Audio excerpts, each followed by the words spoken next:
Welcome to Stuff You Should Know, a production of iHeartRadio.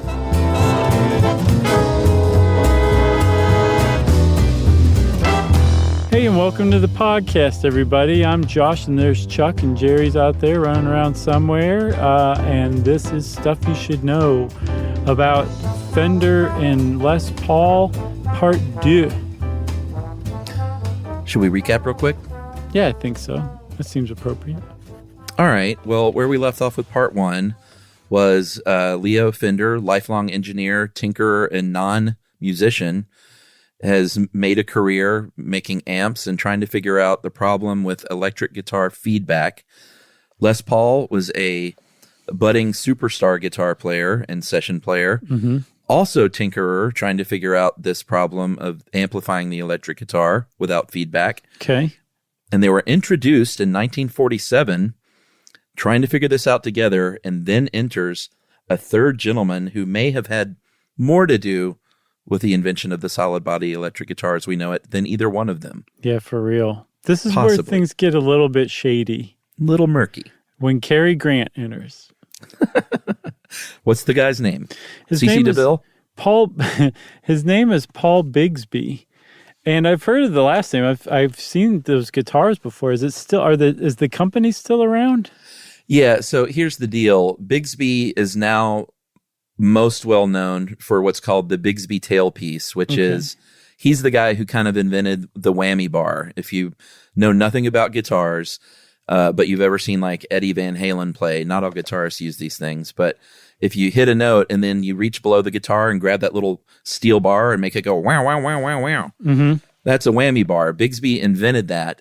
And he is still most well known. Like you can get a Bigsby tailpiece put on to a Les Paul or an SG, or you can't to Fenders because they have their own. I guess you could with a Telecaster, but any guitar without a whammy bar, you could put on a Bigsby tailpiece. They're beautiful. They look great. And that's what they're kind of most well known for today. Okay, gotcha. But at the time, Bigsby was the oldest of, so Leo Fender, if you didn't realize, was older than Les Paul, and Paul Bigsby was older than Leo. And he had started out his career as a motorcycle racer, then went on to make motorcycle parts, I believe, and then moved on to instruments. And he was known to Leo Fender in that they were competitors because Bigsby also made electric steel guitars at the time. I don't know if they were friendly necessarily, but I do know that they definitely worked together in Fender's workshop, kind of working on electric instruments together. So I would guess you'd have to be somewhat friendly. It wasn't like, Macy's and Gimbals or anything like that, Yeah, I think that's about right. Okay, so they definitely worked together at some point in time, and they were friendly enough to do that. And they were dedicated to creating that big electric sound out of a guitar. And Bigsby, if you ever have seen the guitars that he made, they were beautiful. It was a lot like Gibson. They were artisan, just crafted works of art, basically. Yeah, like one at a time kind of things. Exactly. And so he already had, Paul Bigsby already had a name for himself in that respect. And he was hanging out at a radio station, as guitar makers do, in L.A., KXLA, which featured country music played live, kind of like Grand Ole Opry stuff, I guess. And a country musician named Merle Travis was there, I believe, playing. And Merle Travis knew Paul Bigsby, at least by reputation, and said, hey, I heard you can build anybody whatever they're looking for. If I draw you a picture of a guitar, can you make it for me? And I guess Paul Bigsby said, challenge accepted, good sir. And we should probably fast forward about a month or two, huh? Yeah, and I want to stress the fact that at one point in 1947, Les Paul, Leo Fender, and Paul Bigsby are all together in a garage in Southern California. And this is like, it makes my mind explode to think about those three men in a room together, like working on something. I'm trying to think of another industry where like three separate top brains got together like this, and I can't even think of of anything to compare it to. It'd be like if Steve Jobs, Bill Gates, and Paul Giamatti all got together. I couldn't think of a C.C. third DeVille. one. Yes, yeah. So anyway, a very just special moment in history. So yeah, he comes back a few months later with this guitar. Leo Fender is backstage at a show, and Merle Travis is there playing, and he pulls out this thing that Paul Bigsby made. And if you look up Merle Travis Bigsby guitar, this thing is beautiful. It is a gorgeous guitar and looks like and is a real deal solid body electric guitar. Yeah. And he pulls it out in front of Leo Fender, no less, who said, "Hey, Merle, that's a pretty neat looking guitar there. You mind if I get my hands on that for a little bit and just check it out? I want to see what it's all about." You know, I'm he into kicked his little black prototype out of the way. Right. And Merle Travis was kind enough to let Leo Fender borrow it, and Leo Fender, and so we should caveat this. Supposedly, Leo Fender, were he alive today, would be like, no, that's not true. No, this is not correct. But supposedly, there are informed people who say that Merle Travis let Leo Fender take his guitar that Paul Bigsby had made for him back to Leo Fender's workshop and basically have a reverse engineer session all over it. Yeah, this is where it gets a little hinky because Leo Fender was a great man and a great inventor of things. But what he was really, really good at was improving things. He was like the Japanese. Yeah, maybe. And they make some pretty good guitars too, I think. Right, but the Japanese are well known for taking something that's pretty cool and then just improving the heck out of it. Saying like, here's how you should do it. Yeah, exactly. So yeah, I mean, definitely a point in history, sort of a crossroads where some people are like, Leo Fender stole this from Paul Bigsby and was able to mass produce it, whereas Bigsby was intent on making these artisan pieces one by one and just got left in the dust. There may be something to that. If you look at the headstock for that original Bigsby guitar and you look at the headstock, and the headstock is at the very end of the neck where the strings end up and where the little tuning pegs are. Yeah. It looks a lot like the Stratocaster headstock, almost exactly like it. And he denied kind of even ganking that. But in meetings at Fender later on, there were higher ups at Fender that said, go out and make us something like that Bigsby. Mm-hmm. Like they literally said that. So it's kind of undeniable at this point. He was even sued. There was a lawsuit that Bigsby sent about the headstock. Sure. And they basically said, there were too many just sort of similar kinds of things before this, so it's not going to hold water. Well, not only that, there are other similarities too. Like you talked about that little whammy bar. The Bigsby had one, and it's called the Bigsby Pure Vibrato, where basically you're pushing down on a bar that's actually I don't understand actually, Chuck, what it's manipulating. Maybe you should take this part. All I know is that it affects the sound like wow wow wow wow like that. Yeah. But I don't know the mechanism by which it does the wah wah wah wah. It's really easy because it's purely mechanical. It's the guitar bridge is the part where if you're right-handed players, where the right hand is, and that's where the strings are rooted. So what the whammy bar and what the Bigsby tailpiece did is it lifts up the back of the bridge and it literally manually loosens the guitar strings until you release it, and then it snaps them back. So if you press on it, it's literally loosening the guitar string enough to make it go wah, wah, wah, wah, wah. Oh, neat. Okay, and that's it. And you remember when you do this around the pickup, the metal strings, the steel strings, affect the electrical signal that's produced. So if you're messing with the strings, you're messing with the electrical signal, and hence the sound.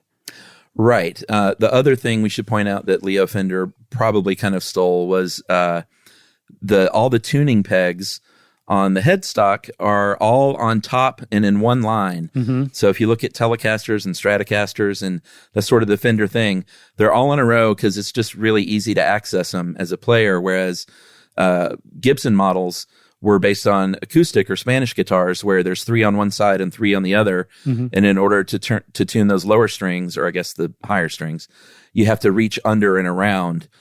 And Leo Fender I guess he saw this design and was like, hey, that's kind of brilliant, actually, to put them all on one side. That's superior, frankly. Yeah. Yeah.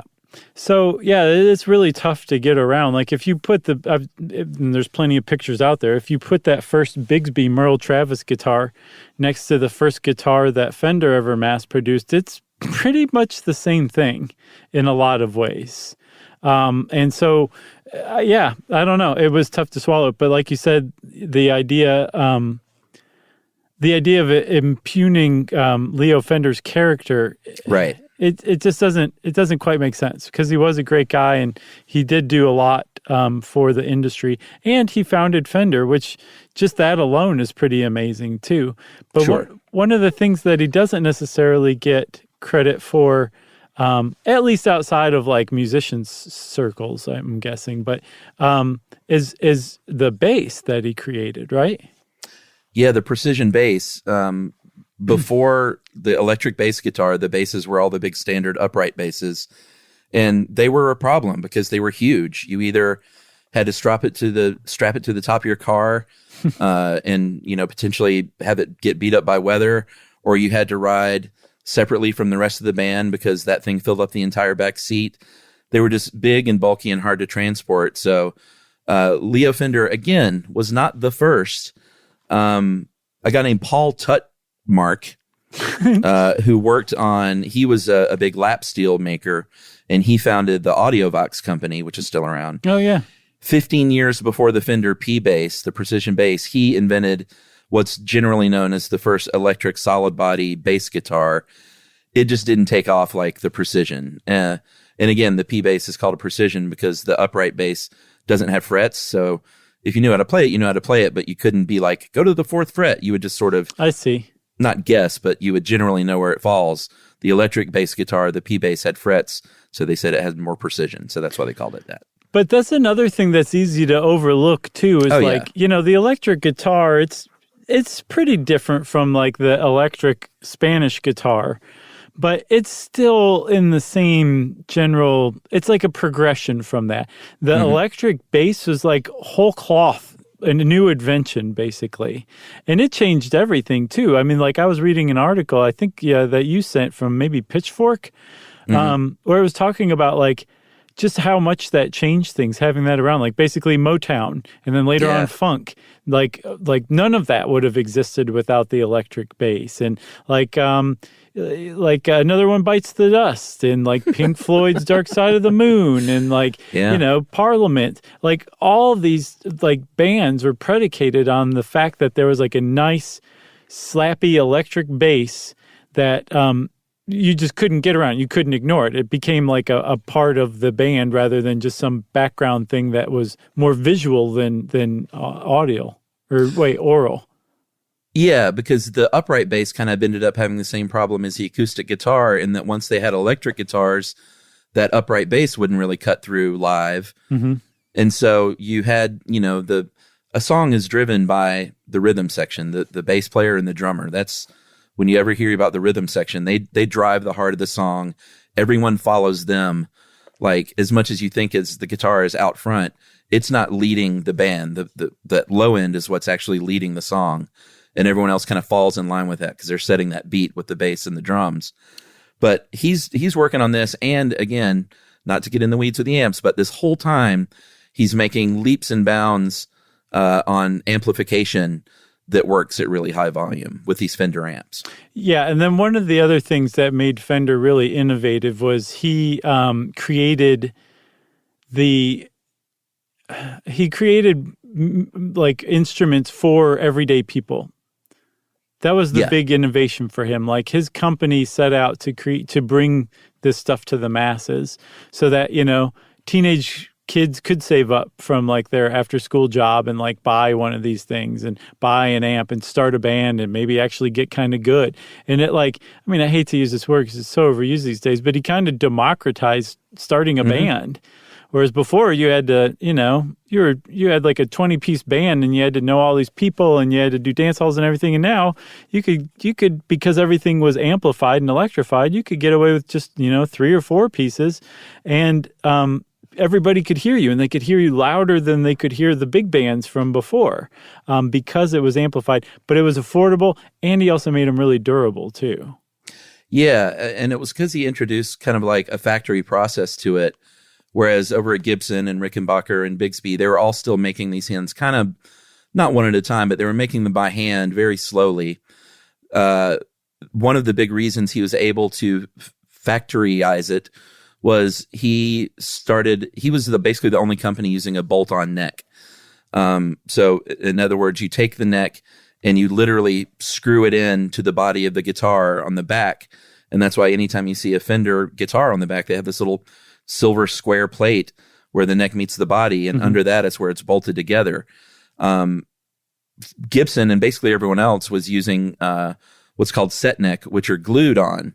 And you might think that like, hey, bolting sounds a lot better than glue. Yeah. But what glue does is that actually adheres it and makes it more like that log, almost like a through neck. It makes it part of the body and gives you more warmth and a little more sustain. And it's just a bit of a different sound. Whereas a bolt-on guitar got a little more known for sort of being kind of pluckier. And, you know, they both have their advantages. Some people swear by one or the other, but neither, like nowadays, neither one of them is superior to the next, really. It's just sort of two different methods. Gotcha. I gotcha. But I could also see that Bolt almost represents that mass production too. Yeah, for sure. So Chuck, Leo Fender's working on that we'll call it Bigsby-inspired design. And at the same time, Les Paul is about to have a life-changing experience in Oklahoma, of all places, right?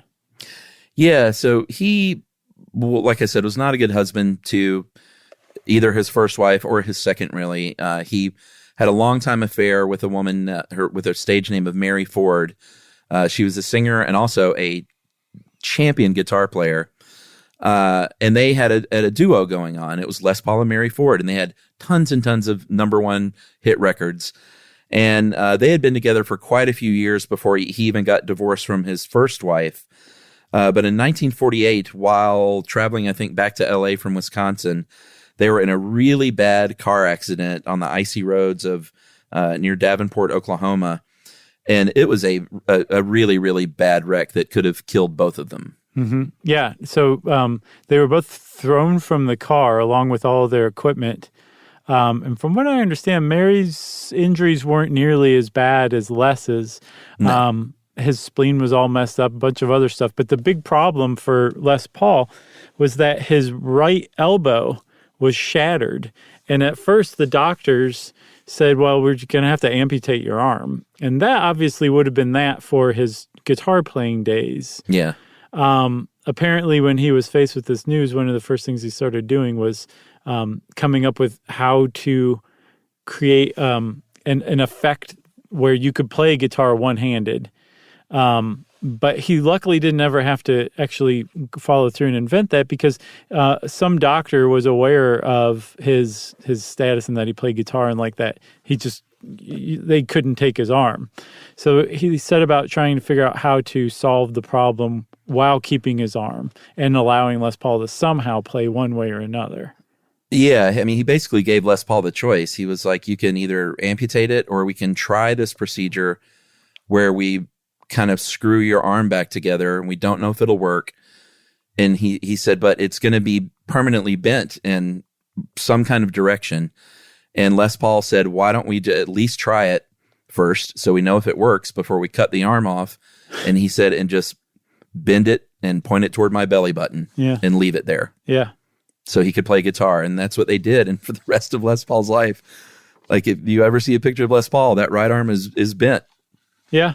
And the doctor, just to put a little flourish on it, made it so that his thumb was always in the thumbs up position. So it always looked like Les Paul was really happy about whatever was going on when that picture was taken. All right, so that's where Les Paul is. He recovers. It literally takes him about a year in the hospital to fully recover from his injuries. So he's on pause. When Leo Fender builds the Fender Esquire guitar and debuts it at the 1950 National Association of Music Merchants convention in Chicago. I say we take a break here and then we come back and talk about that and keep going. How about that? That sounds great. Okay, we'll be right back.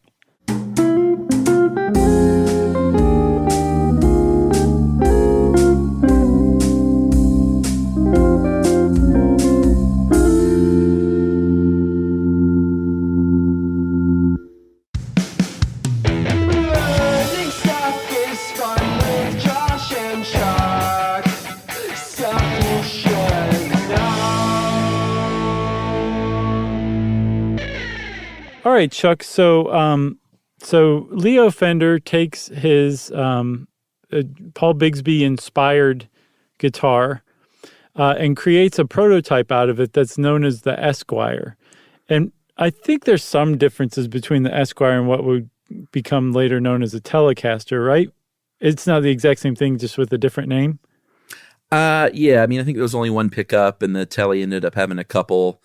But it was, when you look at pictures of the Esquire, it's the same body shape, very utilitarian, not the most comfortable guitar to play, which we'll see later on was kind of a big deal in the creation of the Stratocaster. But it was a real deal guitar, and it was loud, it was clear, it could be mass produced, and everybody basically said, this is the future. Yeah, he's at the National Association of Music Merchants convention going, hey, you like this? Right. You like this guitar? And they all said, yes, very much. So he went back after the convention and kind of tinkered with it a little more. He had a collaborator named George Fullerton, and they ended up producing from the Esquire. There were a couple of problems with it, apparently from the steel strings when they were tuned tightly. Eventually the neck would start to warp a little bit. Yeah. That's a big problem. So they figured out how to reinforce that with the rod. And they solved some other small problems and then ended up coming up with the Broadcaster, right? That's right. A guy we should mention here is, I think Dave called him his marketing sales guy. It's true. He was that, Don Randall, but he was Leo Fender's 50-50 partner in the Fender Music Corporation. And a huge part of this story that we really won't get into, but Don Randall was there the whole time and sort of was everything that Leo Fender wasn't, as far as when you're looking for a good business partner. Out there hitting the bricks, selling this thing, drumming up deals, and the Broadcaster, the ads came out and he got that first cease and desist from Gretsch, they made drums and guitars, and there was actually a drum set called the Broadcaster with a K. It sounds like a sound you make when you burp and choke at the same time. Yeah. Broadcaster. No, Gretsch. Oh. I misread that one. Sorry. Broadcaster with a K sounds evil, remember? Yeah. Gretsch still makes beautiful guitars and great drums, but they had a drum set with a K. So they said, all right, we got to think of a different name. And so TB was the latest thing, and so they literally called it the Telecaster because of that. I know. And people were like, boy, howdy, I love this.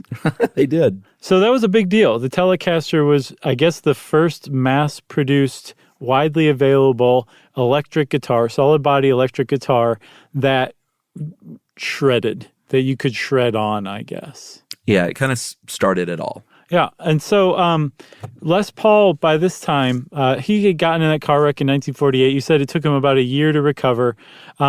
He got divorced from his wife. He ended up marrying Mary Ford. And together, they actually, his music career got even greater than it was when he was working with Bing Crosby. Yeah. This is when they had 4 slots on the Billboard top charts. At one time on 1 week. That's enormous. They were the first to do it. I'm sure maybe some others like Michael Jackson, the Beatles, and a couple others have done it since, but that really kind of gets across just how huge Les Paul was as a popular musician, right? Yeah, Mary was great, and everyone loved her. She had a beautiful voice. Again, he was not a good husband to her. He was eventually, when they got divorced, it was on grounds of cruelty was one of them, because he was just a workaholic and would never stop, and he would not let her stop. And she was like, they were really, really wealthy at this point from their career. And she was like, can we enjoy life a little bit? Can we stop and live? And he was like, no, like we're not getting anything accomplished if we're doing that. And the stage act was a little I mean, I guess for the time it was what it was, but it was kind of misogynistic. He would make cracks about Mary, you know, singing in between doing the dishes and kind of, you know, making him dinner, and she would sort of laugh, and it was their banter, but it was just, the whole thing was kind of gross in retrospect. Yeah, for sure, especially today. And then the cats on the unicycles with the sparklers, it was just widely considered to be over the top. Yeah, way over the top. So, but because Leo knew Les Paul, I mean, like you said, they and Paul Bigsby were all working in a garage together, working on electric guitars. Like, he knew him, he was friendly with him enough so that Leo Fender and Don Randall said, you know, if we could get Les Paul, who's like the most well-known guitar player in the world, to endorse our Fender guitars, this would be a huge deal. Huge. So they sent him a Telecaster, and with a note saying like, hey, this is where I'm going. I'd like you to consider coming here with me, something along, I'm paraphrasing. And Les Paul was like, nah, that's all right. I don't really like this guitar that much. Yeah, I think he was fairly kind about it, but he just said the sound is too bright, it had that bolt-on neck, and, you know, it's a different sound, and he didn't like it. And remember, like, that was the whole reason he dedicated himself to coming up with the electric guitar and cracking this code for a decade or more, a couple decades by then, because he was searching for that one perfect sound. And so that actually, he didn't give up the quest after Fender said, you know, here's my guitar, and it didn't work. Les Paul, despite having been turned away by Gibson a full decade before, went back to Gibson and said, hey, you guys have to listen to me this time. Like, this is where things are going. Look, Leo Fender's just come out with this Telecaster. Like, it's very clear that you guys need to be developing a solid body electric guitar. And Gibson said, funny you should mention that, because we've been working on it ever since we saw that Esquire at that music convention, and it knocked our socks off. That's right. So they were kind of already on it. They were different. They were sort of modeled after those acoustics with the tuning pegs on both sides.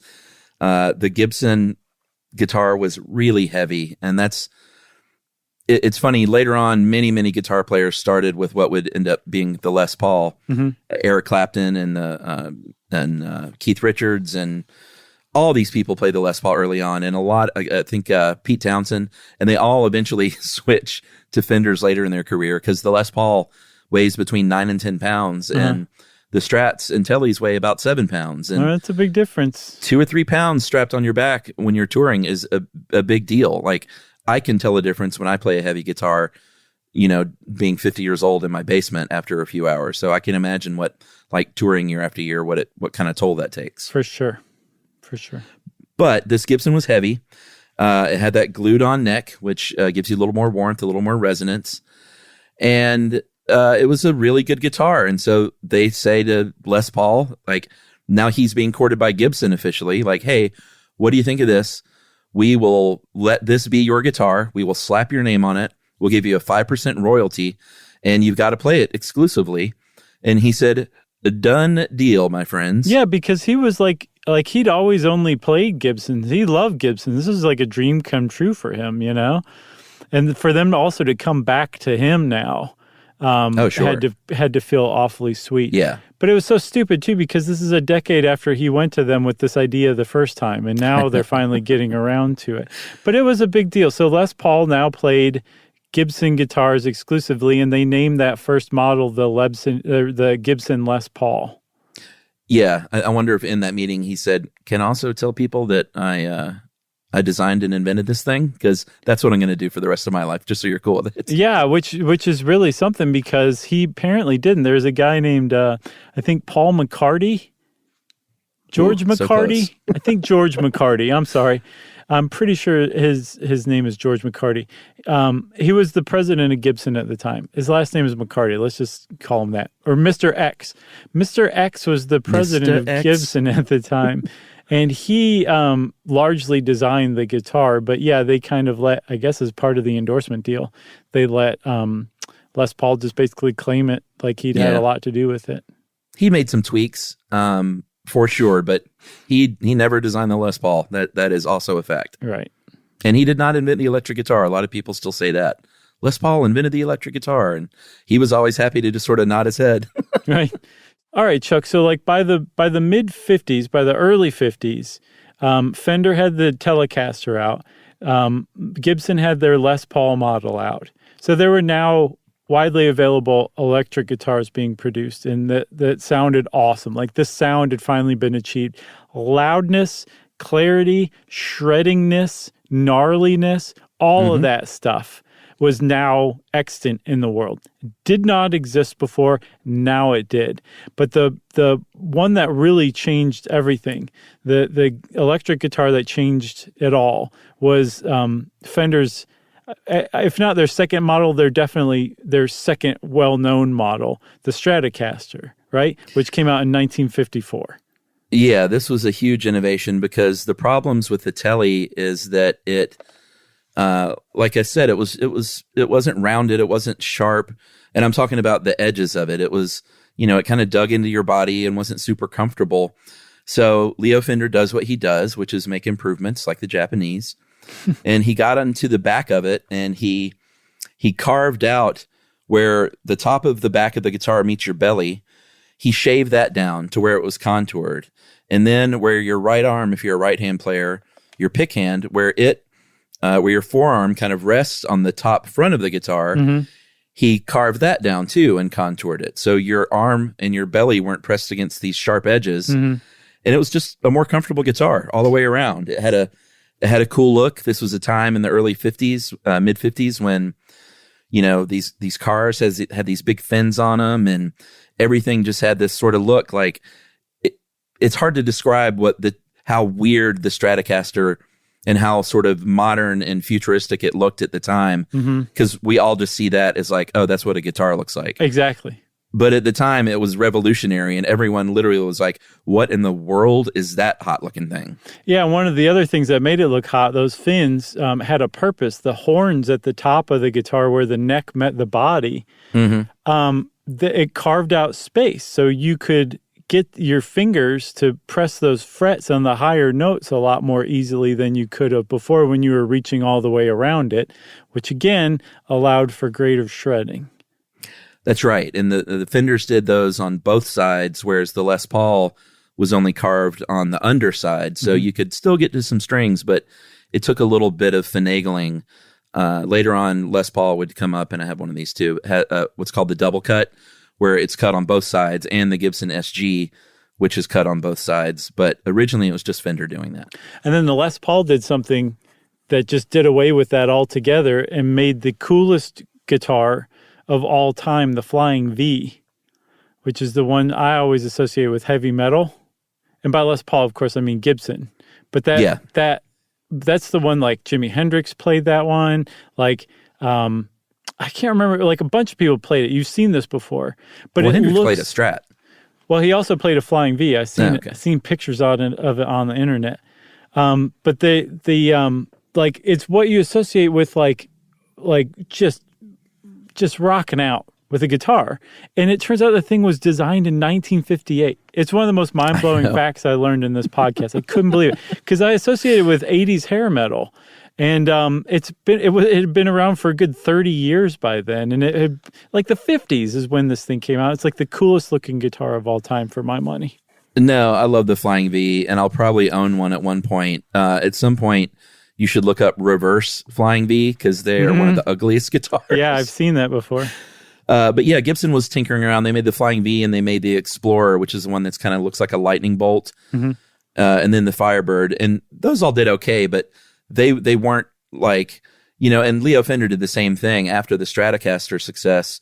He came up with the Jazzmaster and the Jaguar, and he thought these were all improvements on those guitars because they added a lot more options for switches and switching and additional pickups. But they're kind of cool now, but they were a little busy for a lot of players back then. So they didn't take off like the Strat did. It was just this utilitarian, really comfortable player's guitar that everyone really wanted after Buddy Holly jumped on TV and played one, because Buddy Holly was huge. Yeah, he was huge, and he was actually bigger in the UK than he was in America at the time. Oh, yeah. And I didn't realize this either. This is another fact of the podcast. There were 2 tours of the UK in 1958 that changed music history. I just think it's so cool. But one was Buddy Holly, who Buddy Holly and the Crickets went on tour in 1958 with the Stratocaster front and center. And then Muddy Waters came to the UK. And Muddy Waters had been around for years by then. He actually was just kind of like an old relic in America by then. But it was super cool in the 60s in the UK to be into old style blues. So they brought Muddy Waters over. And Muddy Waters didn't show up with a Spanish style guitar. He showed up with a Stratocaster and blared it.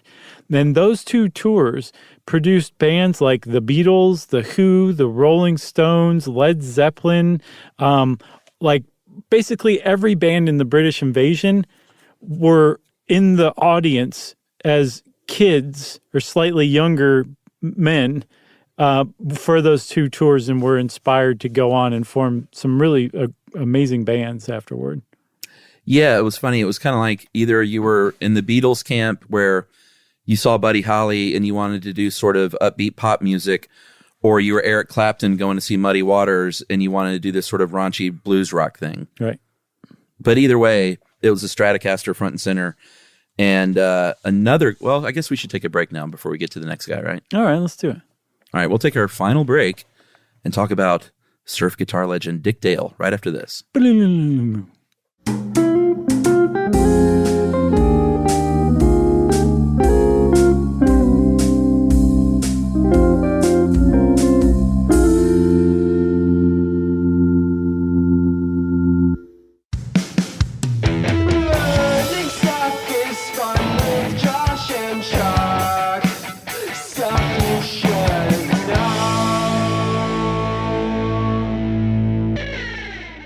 Okay, well, wait, hold on. Let me do it differently. We're back. All right, so all these people are being influenced by people like Buddy Holly and Muddy Waters. Then comes a gentleman named Dick Dale in the 1950s. Everyone knows him now, of course, as the head of the surf music movement. And that was big. That wasn't just like a sort of like, oh, some people are listening to that. That was like the most popular form of music for a little while in the 1950s. Mm-hmm. And Dick Dale's thing was he was the first guy to really want enormous amounts of volume. Like more than just like, let me amplify this so it can cut through. He wanted to blow people's eardrums out. And he actually accidentally blew out Leo Fender's eardrum when they were working together trying to figure out this problem. Leo Fender bent down and said he thinks he hears a hum. He said, don't play for a minute. He literally put his ear on the amplifier speaker, and no one knows what happened, if he bumped the guitar or something, but cranked all the way up, which is how you would listen for a buzz or a hum.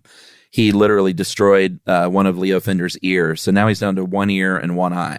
Yeah, Leo Fender famously clutched his ears and went, "Gretch, my ears." And they said, hey, we'll sue you for that. It's like Marty McFly getting blown across the room in Doc's Lab. Sort of is. But he was a huge, huge influence on achieving volume for rock bands that would come along later. I actually saw him in Athens, not toward the end of his life because he just died a few years ago, but saw him at the 40 Watt. It was amazing. That's awesome. I bet that was very a cool show. Yeah, supposedly he inspired Jimi Hendrix. He was like a guitar god himself, for sure. An overlooked one. I saw, an article you sent that he's not in the Rock and Roll Hall of Fame, which is like the kookiest thing I've heard in a while. It's ridiculous. Weird. Yeah, so he's playing the Strat. The Beach Boys are playing Fenders. We have to shout out legendary session bass player Carol Kay. Sure. A woman among men who played the Fender precision bass. Bonnie Raitt. If you think of just about any popular song from the 1950s and 60s, there's probably about a 75% chance that Carol Kay played bass on it. Oh, Nino. Yeah. Every Motown song, every Beach Boys record, like you name it. Wow, that's really cool. I hadn't heard of her. Yeah, it was. There's a great documentary called The Wrecking Crew about these legendary studio musicians who basically played all that stuff. Like the Beach Boys didn't play their instruments on the records. What? It was The Wrecking Crew. Be quiet. Don't tell me things like that. I'm sorry. Brian Wilson's a genius, but he played bass on stage. Carol Kay played bass in the studio. Okay, so Leo Fender, here's the thing about him. Remember we said that he was a tinkerer and engineer? Those guys don't translate to head of highly successful and quickly growing company very well. Right. They tend to get a little stressed out and overwhelmed. And that's exactly what happened to good old Leo. He apparently had ulcers, which has nothing to do with stress, as we learned, thanks to the guinea pig scientist who drank a bunch of that bacteria to prove that it was caused by a bacteria rather than stress. You remember? Right. Anyway, so he tried to sell out in the early 60s, I believe. Yeah. And I guess Randall didn't accept it. Why not? I think they had been partners for so long. Randall, it seems like genuinely thought like, you don't understand the value of this company. You're asking for $1 million. Yeah. And so he started courting other companies. He courted Baldwin to sell the whole company. Mm-hmm. He courted eventually CBS Records. Mm-hmm. And they ended up paying what would be the equivalent of $110 million for the Fender Music Corporation. And Don Randall and Leo Fender each got checks for $5 million, which is about $50-something million today. That's amazing. Wow, Don Randall was great. Great guy to have in your corner, huh? He really was. And they were friends. And I think, Leo also had this, he was just always in bad health. He had this, and I had never heard of this, but he had a case of strep that apparently literally never went away. Like he had it for years and years and years. Sucks. And was always strep sick. For a week sucks, but I can't imagine having a chronic case of strep. Yeah, so he, I think part of the terms of the deal was there were two parts of the company that were brand new that didn't make any money. They actually lost money, which was the Fender Rhodes electric piano, mm-hmm. which everyone was like, what the heck is this? Of course, now it's amazing. Sure. And then the Fender acoustic division, which really never did take off, like I mentioned earlier. Mm-hmm. And part of the deal was that they had to include those, even though they weren't profitable. They said, fine. And then they had to keep Leo on for 5 years as a consultant, which they were happy to do. And I think he couldn't do anything else with anyone. I think he had a non-compete for 10 years. Wow. But he would go on later to start new companies even after that. And he died in 1991. He lived a pretty good life, pretty good long life, got to tinker for a pretty long time, ended up being a wealthy man and really kind of like became one of the people who's known as the inventor of the electric guitar, for better or worse. And Les Paul's story kind of took a slightly different turn than Leo Fender's. Leo wanted to fade into the background. That decision was made for Les Paul, not necessarily in conjunction with his wishes. His innovations with electric guitar, his and Leo Fender's creation and introduction of electric guitars changed music, like we saw. Created rock and roll, or led created the foundation that rock and roll was built on. And all the kids said, we don't really like Les Paul's music anymore. So he created this monster that ended up swallowing him, basically. And he kind of faded off into nothingness there for a little while. He was going to become this obscure, incredibly wealthy guy. Yeah, he got divorced from Mary, like I said earlier. He ended up getting custody of the kids, which was just crazy at the time. And that was kind of the only thing she wanted. It was a really ugly kind of public divorce. Yeah, that's ugly. It was very sad. And he, I mentioned the Gibson SG earlier, the solid guitar. They made that to be lighter and to kind of compete with these. That was originally called the Gibson Les Paul SG. Mm-hmm. And eventually he didn't like it at all. So they took his name off of it. And then it was just the Gibson SG. And yeah, he just kind of faded away. He lived to be 92. I mean, he had a great life, like you said, as a wealthy guy who he would always play these live kind of small club gigs in New York, and very famous people like Slash would stop through and everyone would come through to play with Les Paul, and he would regale people with stories. And it wasn't like a sideshow act. He couldn't fill large halls anymore, basically. Yeah. But he got the recognition that he, I'm sure, liked. I mean, he seemed like a pretty good guy as long as you weren't married to him.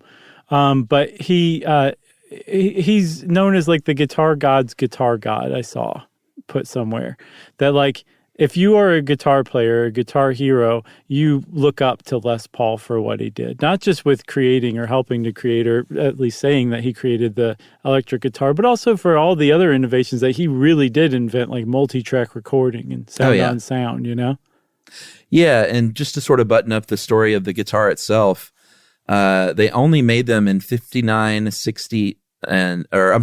59, and 60. made 2,400 of these. And after Muddy Waters is when people like Eric Clapton and Pete Townsend and like kind of any big English guitar player at the time played Les Pauls. Mm-hmm. Remember how I was saying at the very beginning in the first episode, how when Fender was up, Les Paul was down on the other way around. Mm-hmm. The Strat kind of changed the world. And then the Strat became kind of uncool for a little while. Mm-hmm. In the 60s, when all these guys started playing the Les Paul, Jimmy Page, of course. And people were like, wait a minute, we need Les Pauls. Like there was only 2,400 of them. So they started making them again by popular demand in, I think, 60 something. 68. And they never went out of production again. Yeah, 68, they start making them again. And since then, it's, you know, there are plenty of people who have both, but the question sort of always, unless you play like an off, like a Rickenbacker or something, people are always like, are you a Gibson person or a Fender person? Sure. And I'm a Gibson person, always have been. That's neat. Well, Les Paul he died in 2009, but he ended up being the only person to date who has been inducted in both the Rock and Roll Hall of Fame and the National Inventors Hall of Fame, which is pretty cool. Pretty amazing. Great story. That's it. The story of the solid body electric guitar as told through the eyes of Leo Fender and Les Paul. The end. Thanks for indulging me on this. It was a good one, man. It was nice to hear you just jazzed, like a precision jazz bass. Well, after 13 years, we finally tackled something I knew something about. Whatever. Well, if you want to know more about the electric guitar, go pick one up, see what happens, and maybe you'll start your own shredding rock band yourself. And since I said shredding rock band, of course, it's time for listener mail. You know what? Let's not do a listener mail today. What? Unless we do this occasionally where we will not do listener mail and ask people for a favor. We do this like once every 3 years. Yeah. Never been good at self-marketing, but we like to call out occasionally for people to go on iTunes or your pod player of choice, leave reviews, leave ratings. It helps us out. I don't care how long we've been around. We still need people saying hopefully positive things about us out there. So instead of listener mail, just do us a favor. Tell a friend about us. Tell a relative. Tell a coworker that they might hate us or love us. Well done. That's why we only do this once every 3 years. That's right. So clunky. Well, like Chuck said, we would love it if you left us a review, specifically a positive one, but whatever, speak from your heart. How about that? That's what Josh and Chuck think you should do. And in the meantime, if you want to get in touch with us as well, as always, you can send us an email to stuffpodcast@iheartradio.com. Stuff You Should Know is a production of iHeartRadio. For more podcasts from iHeartRadio, visit the iHeartRadio app, Apple Podcasts, or wherever you listen to your favorite shows.